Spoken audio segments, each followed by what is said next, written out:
I'm elbow deep in broken watch chains at Murphy's boxing gym when my wife texts me, "Jake is back in town. I'm staying at his hotel to catch up. Don't be insecure about it." I stare at the message for a full 30 seconds, watching sweat drip from my forehead onto the cracked phone screen.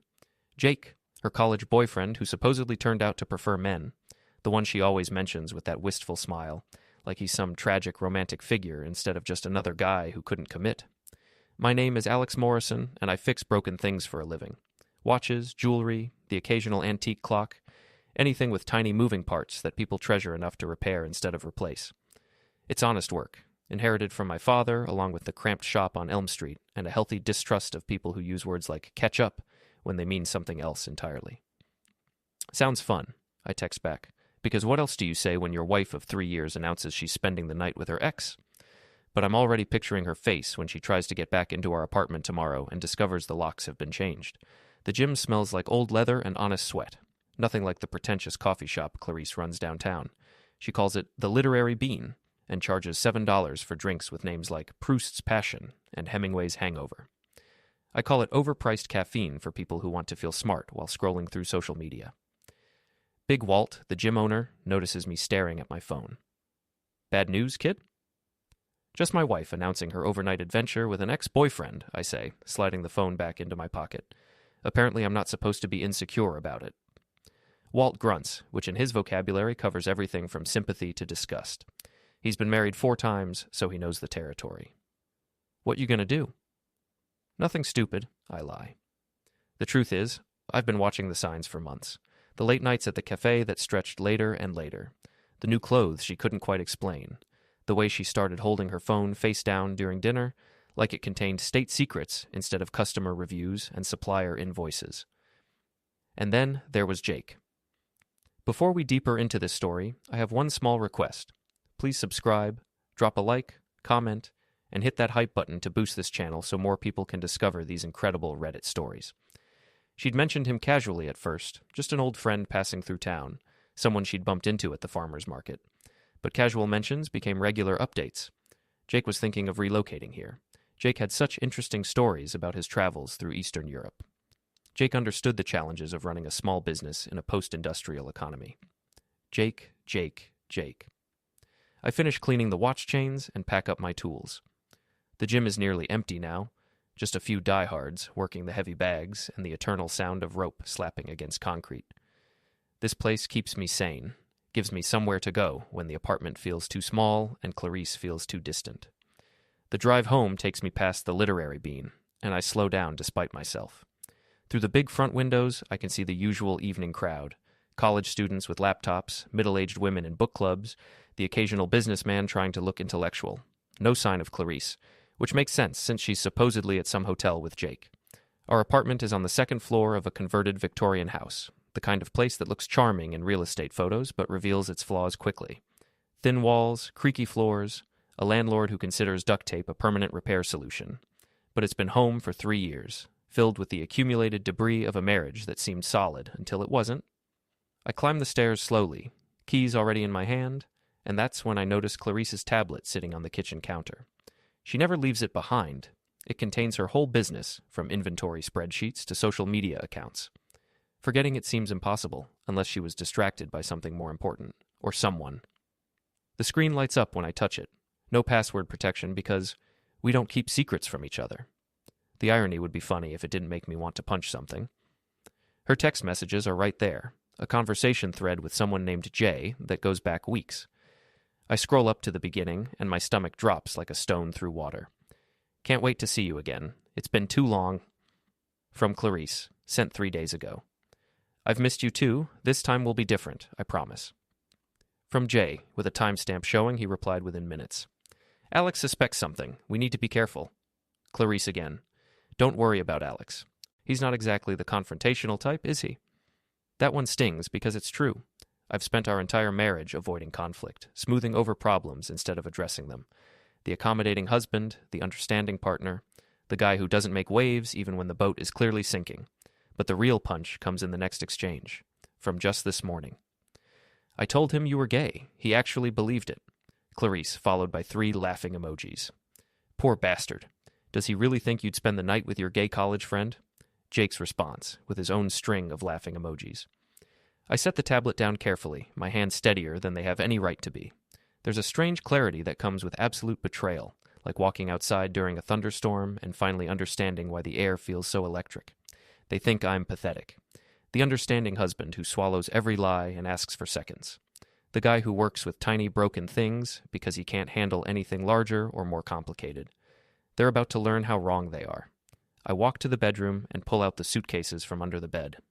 Big ones, the kind we used for our honeymoon trip to Maine back when we still liked each other enough to share a bed for a week. Then I start packing Clarice's things with the methodical precision I usually reserve for watch repairs.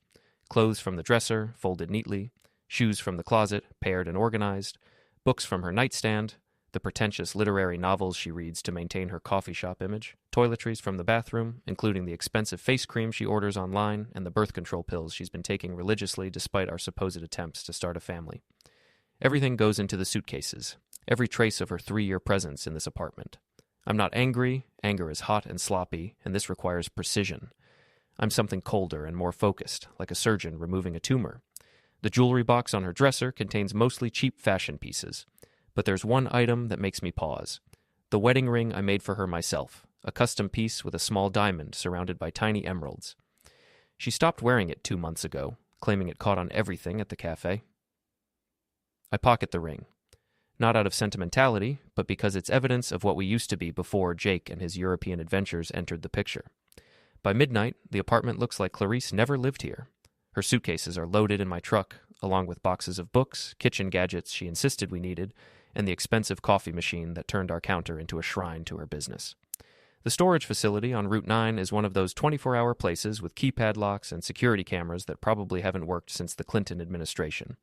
I rent a unit, 10x10, climate-controlled, month to month, and load everything inside with the efficiency of a professional mover. The last item is a note, written on literary bound letterhead, because I have a sense of poetry about these things. Clarice, since you're so busy catching up with Jake, I thought you might need some space. All your belongings are in storage unit 247 at Secure Store on Route 9. The first month is paid. After that, it's your responsibility. The locks on the apartment have been changed. Don't bother calling. I'll be busy not being insecure. Alex. I tape the note to the apartment door and drive back to the storage facility, where I slip a copy under the metal door of Unit 247. Then I go home and change every lock in the apartment, a skill I learned from my father along with jewelry repair and the importance of keeping detailed records. By 3 a.m., I'm sitting in my kitchen with a cup of coffee, looking at Clarice's tablet and the continuing conversation with Jake. They're planning to meet for breakfast at some fancy hotel downtown, probably to laugh about her gullible husband and plan their next move. My phone buzzes with a text from Clarice. Having such a good time catching up. Don't wait up. No problem, I reply. Take all the time you need. And I mean it, because when she finally comes home tomorrow, she's going to discover that her understanding, non-confrontational husband has developed some new skills. The apartment feels different without her things cluttering every surface. Cleaner. More like the place I lived before we got married, when my biggest worry was whether I had enough work to pay the rent, and my biggest relationship was with Big Walt's heavy bag. I finish my coffee and go to bed in sheets that smell like me instead of her expensive shampoo. For the first time in months, I sleep straight through until morning.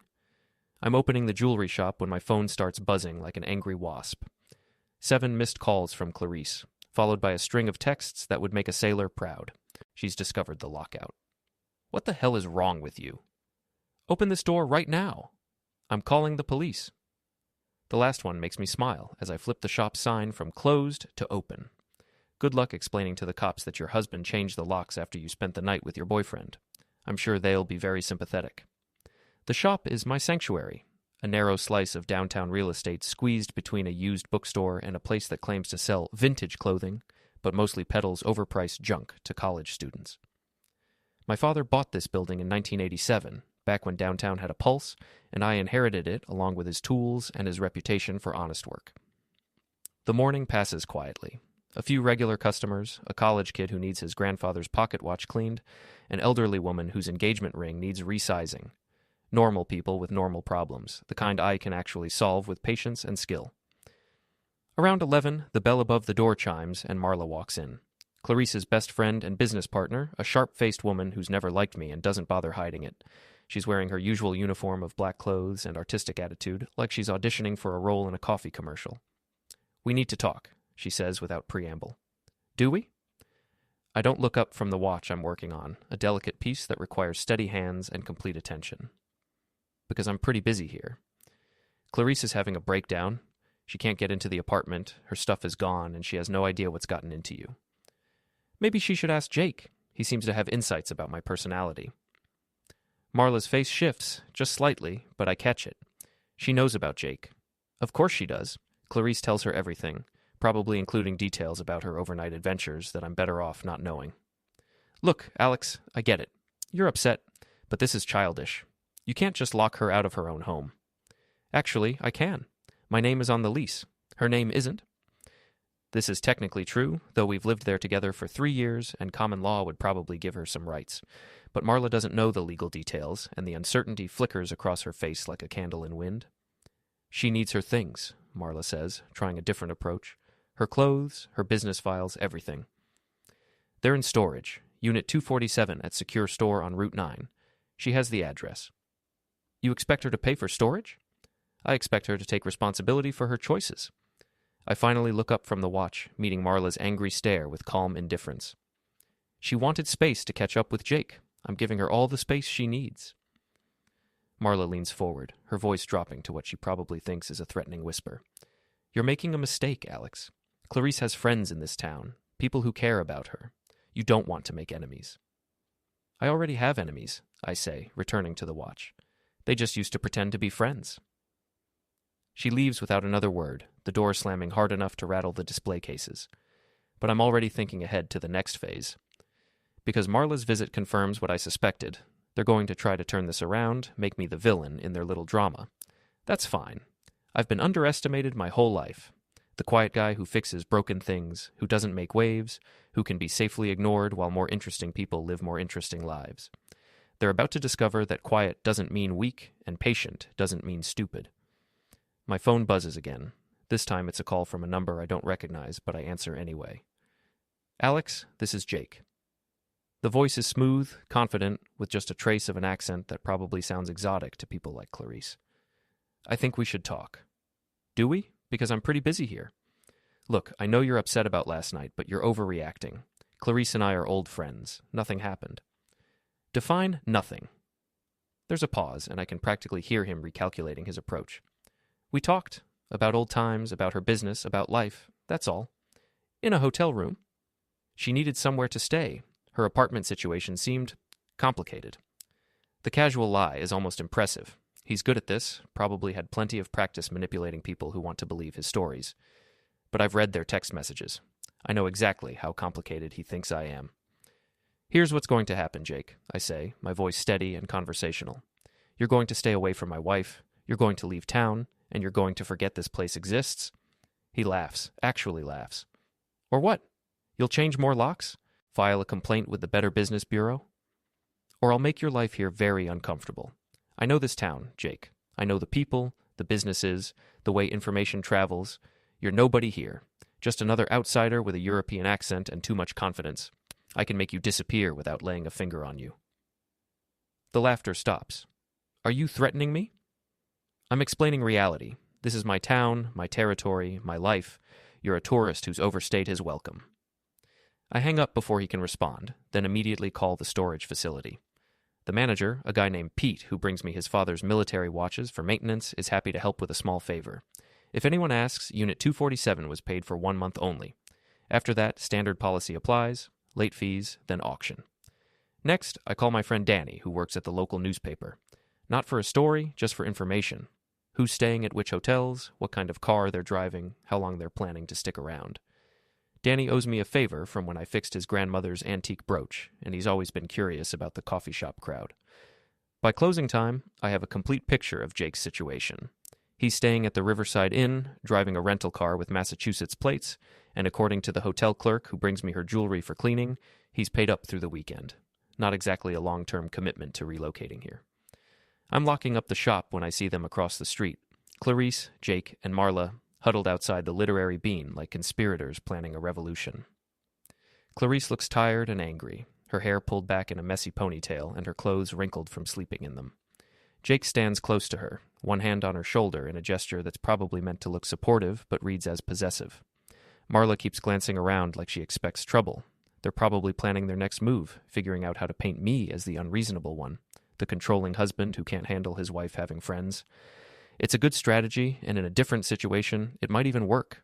But they're forgetting something important. I don't just fix broken things. I understand how they break in the first place. And right now, I'm looking at something that's been broken for a long time, held together by lies and wishful thinking and the kind of self-deception that makes people believe their own stories. Time to apply some pressure and see what falls apart first. I cross the street with the casual confidence of a man who belongs here, who's walked these sidewalks for 33 years and knows every crack in the pavement. They notice me coming but don't scatter, which shows either courage or stupidity. "Evening, folks," I say pleasantly. "How's the storage situation working out?" Clarice's face flushes red. "You can't just throw me out like garbage, Alex. We're married." "Are we? Because married people usually sleep in the same bed, not in hotel rooms with their exes." Jake steps forward, trying to insert himself into the conversation. "Look, man, this is between you and Clarice. Leave me out of it." "You inserted yourself when you started planning your little reunion weeks ago. Yeah, I read the texts." "Poor bastard, wasn't it? Does he really think you'd spend the night with your gay college friend?" The color drains from Clarice's face. Jake's confident smile wavers. Marla looks between them like she's trying to solve a puzzle with missing pieces. "You went through my private messages?" Clarice's voice is shrill with outrage and panic. "You left your tablet on the counter. No password, remember? Because we don't keep secrets from each other." A small crowd is gathering, evening shoppers, cafe customers, the usual downtown pedestrians who slow down when they sense drama. Perfect. I've learned that public confrontations have more impact than private ones, especially in a town where everyone knows everyone else's business. "This is harassment," Jake says, but his voice lacks conviction. "I could call the police." "Please do. I'd love to explain to them how a married woman spent the night with her boyfriend while her husband changed the locks on his own apartment. I'm sure they'll find it fascinating." "We didn't—" Clarice starts, then stops, realizing that any explanation will only make things worse. "Didn't what? Didn't laugh about how gullible I am. Didn't plan this whole thing weeks in advance. Didn't think you could get away with it because I'm the understanding type who doesn't make waves?" I'm speaking loudly enough for the growing audience to hear every word, and I can see phones coming out, people starting to record. In a town this size, a public marital confrontation is entertainment, gossip fuel that will last for weeks. "Alex, please," Clarice says, her voice breaking. "Can we talk about this privately?" We had 3 years to talk privately. You chose to have private conversations with Jake instead. I turn to Jake, who's looking increasingly uncomfortable with the public attention. "How's the hotel, Jake?" "Riverside Inn, room 237. Nice view of the river, I hear. Shame you're only staying through the weekend." His face goes pale. "How do you—" "Know where you're staying. This is a small town, Jake. Everyone knows everyone, and everyone's going to know about you and Clarice and your little game." I pull out my phone and open the photos I took of their text conversation. Should I read some of these out loud? I particularly enjoyed the part where you called me a poor bastard for believing my wife's lies. "Stop," Clarice whispers. "Please." But I'm just getting started. Because this isn't just about catching them, it's about making sure everyone in town knows exactly what kind of people they are. In a place like this, reputation is everything, and I'm about to make theirs very expensive to maintain. "Or maybe I should share the photos," I continue, scrolling through the evidence. "The ones where you're planning your romantic getaway while laughing about your gullible husband." Jake grabs Clarice's arm. "We're leaving." "Good idea," I say. "But remember what I told you on the phone. This is my town. These are my people. And everyone's going to know your story by tomorrow morning." They hurry away, Marla trailing behind them like a confused dog. The crowd disperses slowly, people pulling out their phones to call friends, to share what they just saw, to spread the story through the network of gossip that connects every small town like veins in a living body. I walk back to my truck, feeling lighter than I have in months, because for the first time in this whole mess, I'm not the one running away. Phase 1 is complete. Now comes the interesting part. The next morning, I wake up to 17 missed calls and a voicemail box full of rage. Clarice's voice, shrill and desperate. "You've ruined everything. Everyone's talking about us. Fix this, Alex, or I swear I'll make you pay." I delete the messages without listening to all of them and make coffee in my peaceful, Clarice-free kitchen. Through the window, I can see Mrs. Patterson from next door peeking through her curtains. She's probably hoping for another dramatic confrontation to report to her bridge club. The jewelry shop is busier than usual, but not with customers. People keep stopping by with transparent excuses, watches that don't need cleaning, rings that fit perfectly fine, just to get a look at me and maybe extract some gossip. I'm polite but unhelpful, which only makes them more curious. Around 10, Danny from the newspaper calls with an update. Your friend Jake checked out of the Riverside Inn this morning, paid his bill, and left town. Interesting. What about his car? Funny you should ask. Somebody vandalized it last night. Broke the windows, slashed the tires, spray-painted some unfriendly words on the hood. Hotel manager was pretty upset. I make appropriate shocked noises while mentally crossing Jake off my list of immediate concerns. I didn't touch his car. Didn't need to. Small towns have their own justice system, and a cheating outsider who embarrasses a local woman rarely gets a warm reception. Any idea who might have done it, I ask? Could have been anyone. You know how people feel about outsiders who cause trouble. The bell above my door chimes, and Marla walks in again, looking like she hasn't slept. Her usual artistic confidence has been replaced by something rawer and more desperate. We need to talk, she says. That seems to be your favorite phrase. Clarice is falling apart. The cafe is empty. Nobody wants to come in because of what happened yesterday. She's getting nasty looks everywhere she goes. People are canceling catering orders. Sounds like a business problem. This is your fault. You turned the whole town against her. I look up from the antique watch I'm repairing, a delicate piece that requires absolute precision. I didn't turn anyone against her. I just told the truth in public. If the truth makes her look bad, maybe she should have made better choices. Marla slams her hand on the counter, making my tools jump. She made one mistake, one night with an old friend. One night that you helped plan. Yeah, I know about your role in this, Marla. The encouraging texts, the alibis, the way you covered for her when she was setting up her little adventure. Her face goes white. I don't know what you're talking about. Sure you do. You've been pushing Clarice toward Jake for weeks, telling her she deserves better than her boring husband, encouraging her to take risks. What I can't figure out is why. The question hangs in the air like smoke from a fire. Marla shifts uncomfortably, her eyes darting around the shop like she's looking for an escape route. I was being a good friend, she says finally. Were you? Or were you hoping that if Clarice's marriage fell apart, she'd need you more? Maybe even make you a full partner in the cafe instead of just an employee? It's a guess, but her reaction tells me I'm close. Marla has always resented being the sidekick in Clarice's story, the loyal friend who works for tips while Clarice gets the credit for building something special. You're insane, she whispers. Maybe, but I'm also right. You saw an opportunity to advance your own interests and you took it. The problem is, you underestimated what would happen when I found out. My phone buzzes with a text from Pete at the storage facility. Your wife's friend tried to break into Unit 247 last night. Security cameras caught everything. Want me to file a report? I show the message to Marla, whose face goes from white to green. Breaking and entering is a felony in this state, I say conversationally. Even if it's your own stuff, you can't break into a storage unit without paying the fees. She was desperate. She needs her clothes, her business files. Then she should pay the storage fees like everyone else. Or better yet, she should have thought about consequences before she decided to cheat on her husband.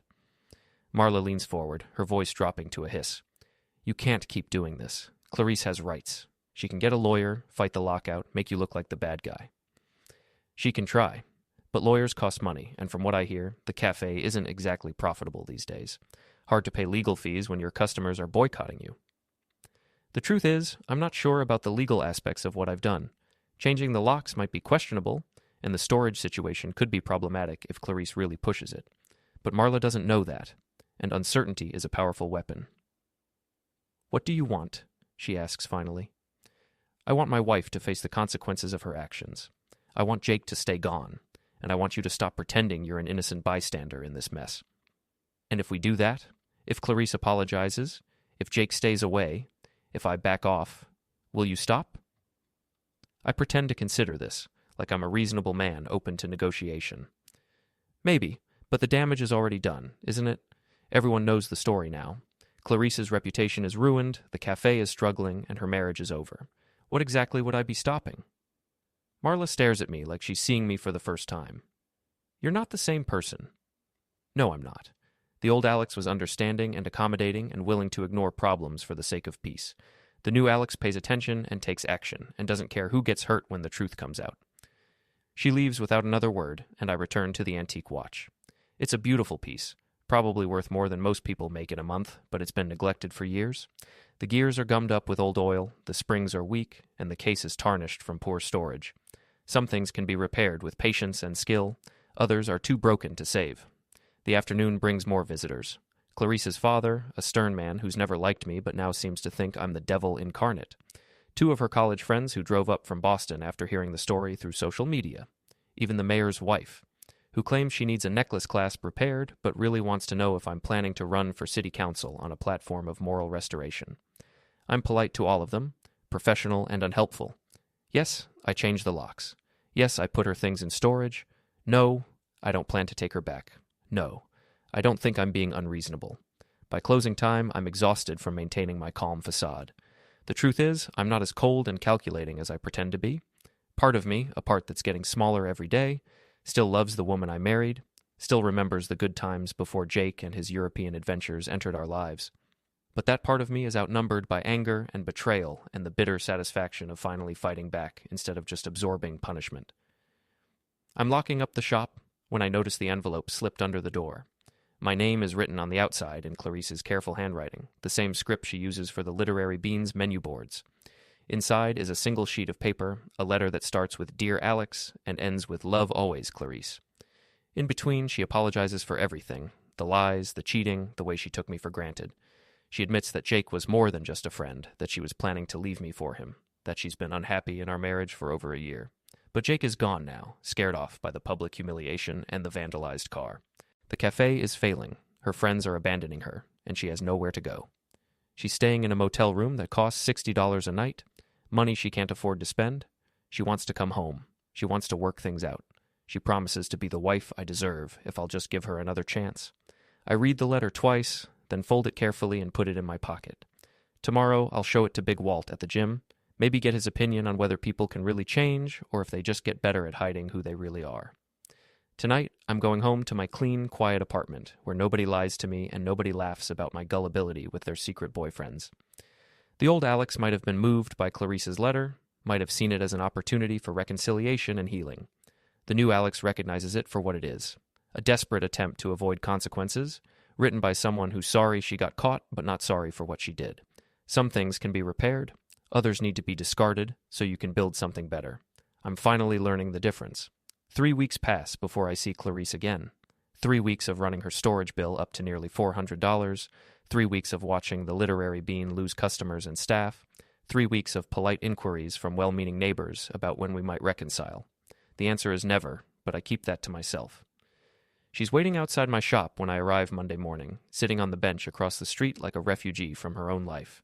She's lost weight, and her clothes hang loose on her frame. The confident cafe owner who used to lecture customers about fair trade coffee and organic pastries has been replaced by someone smaller and more desperate. I unlock the shop and flip the sign to open without acknowledging her presence. She can sit there all day if she wants. I have work to do, but she doesn't wait. The bell chimes and she walks in carrying a cardboard tray with 2 cups from the gas station down the street. Not Literary Bean coffee, which tells me everything about how far she's fallen. I brought coffee, she says, like this is a social visit instead of a confrontation. I don't drink gas station coffee. I know, but the cafe is closed, temporarily. She sets the tray on my counter, careful not to disturb the watch I'm working on. It's a tactical retreat disguised as consideration, and I almost admire the technique. Temporarily, I can't afford to keep it open. The rent, the utilities, the suppliers, everything costs money, and nobody wants to buy coffee from the town pariah. There's no self-pity in her voice, just exhausted acceptance. It's the first honest thing she's said to me in months. What about Marla? I thought she was your business partner. Clarice's laugh is bitter and short. Marla disappeared the day after your little public performance. I cleaned out the register and left town without a word. Turns out she was skimming money for months, probably planning to start her own place somewhere else. This is news to me, though it explains why Marla was so eager to see my marriage implode. Nothing like a distracted business owner to create opportunities for creative bookkeeping. So you're broke. Completely. The motel kicked me out yesterday. I spent last night in my car. She's playing for sympathy, but the information is useful. Desperate people make different choices than comfortable people, and desperation might finally make her honest. What do you want, Clarice? I want to come home. I want to fix this. This isn't your home anymore, and some things can't be fixed. She pulls out a folded piece of paper, smooth flat from repeated handling. I wrote down everything. Every lie I told, every time I chose Jake over you, every way I betrayed our marriage. I know you probably think it's too little, too late, but I don't think it's too little, too late, I interrupt. I think it's meaningless. You're not sorry you cheated. You're sorry you got caught. You're not sorry you lied. You're sorry the lies stopped working. Her face crumples, and for a moment she looks like the woman I married instead of the stranger who replaced her.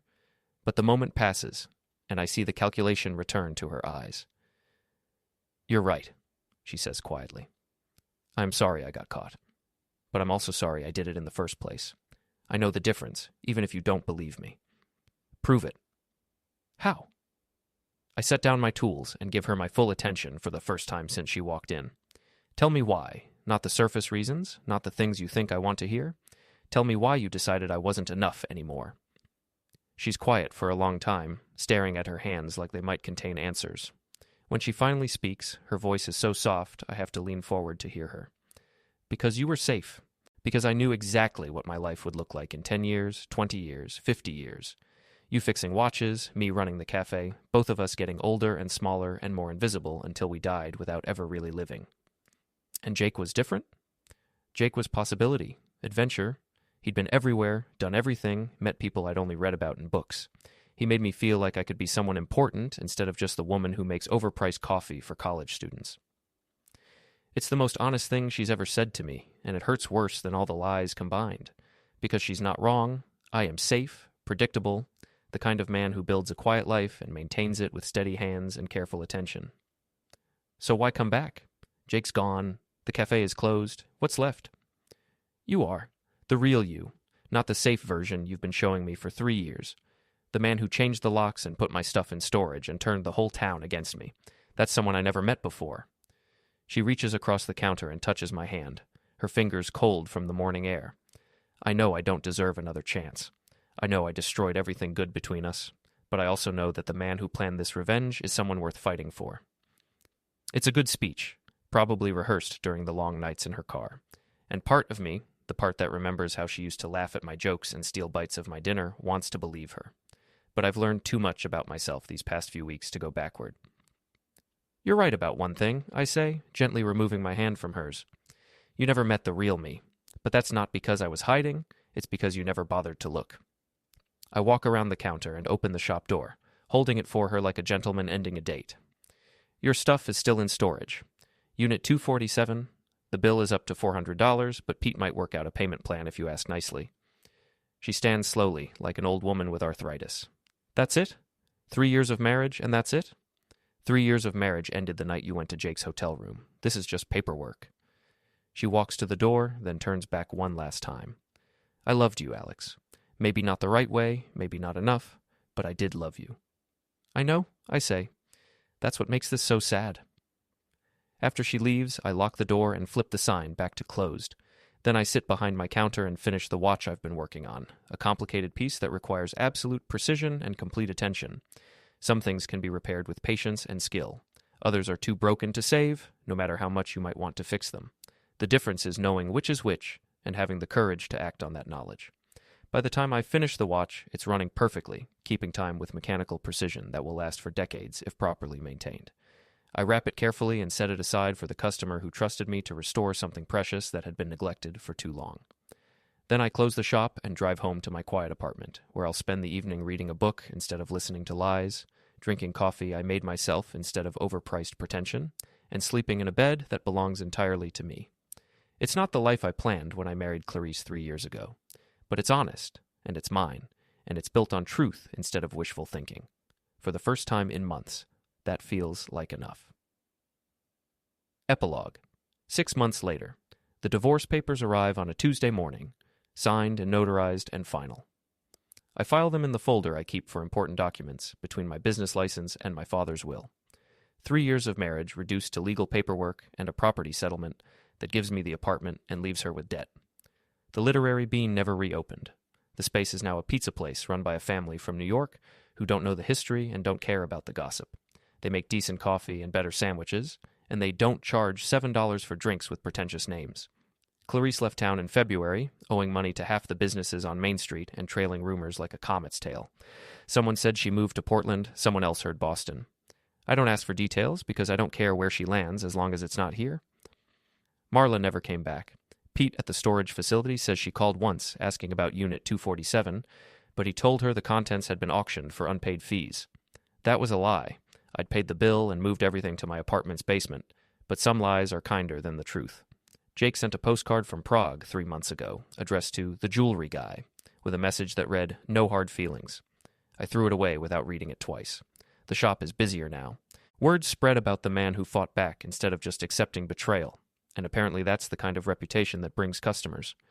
People trust someone who stands up for himself, who doesn't let others walk over him, who fixes things properly instead of just making them look good enough to last until the warranty expires. I've hired an assistant, a college kid named Tommy who's good with his hands and doesn't ask personal questions. He handles the simple repairs while I focus on the complicated pieces, the antiques and custom work that require real skill. Big Walt says I've changed, gotten harder around the edges but more focused. He's probably right. The accommodating husband who avoided conflict and smoothed over problems is gone, replaced by someone who pays attention and takes action and doesn't apologize for protecting what's his. I'm closing the shop when I notice the woman across the street, pretending to read a book while actually watching my routine. She's been there 3 days running, always at closing time, always with the same paperback novel. Either she's a very slow reader, or she's working up the courage to come inside. She's pretty in a quiet way, with dark hair and serious eyes and clothes that suggest she has a job that requires responsibility. Not like Clarice, who was beautiful in a way that demanded attention. This woman seems comfortable being overlooked, which makes her more interesting than someone who insists on being the center of every room. Tomorrow, I'll walk over and ask if she needs help with anything. Not because I'm looking for complications, but because 3 months of solitude has taught me the difference between being alone and being lonely. The old Alex would have waited for her to make the first move, would have avoided the risk of rejection or misunderstanding. The new Alex understands that some risks are worth taking as long as you go in with your eyes open and your expectations realistic. I lock the shop and walk to my truck, nodding to the woman across the street. She nods back, a small smile playing at the corners of her mouth. And I think maybe tomorrow will be interesting. The apartment is quiet when I get home, but it's a comfortable quiet instead of an empty one. I make dinner for one and eat it while reading a book about clockmaking, a hobby I'm considering taking up now that I have time for new interests. Outside, the town settles into evening routines, people walking dogs, kids riding bikes, couples holding hands as they window shop along Main Street. Normal people living normal lives, making normal choices that don't require revenge or public confrontation or sleeping in cars. I used to envy them their simplicity. Now I understand that simple doesn't mean easy and normal doesn't mean boring. Sometimes the most radical thing you can do is build a life based on truth instead of wishful thinking, on what is instead of what you hope might be. The watch on my wrist ticks steadily, marking time with mechanical precision. I made it myself last month, a custom piece designed to my exact specifications and built to last for decades with proper maintenance. Like everything else in my life now, it's honest, reliable, and entirely mine. That's enough. More than enough. It's everything.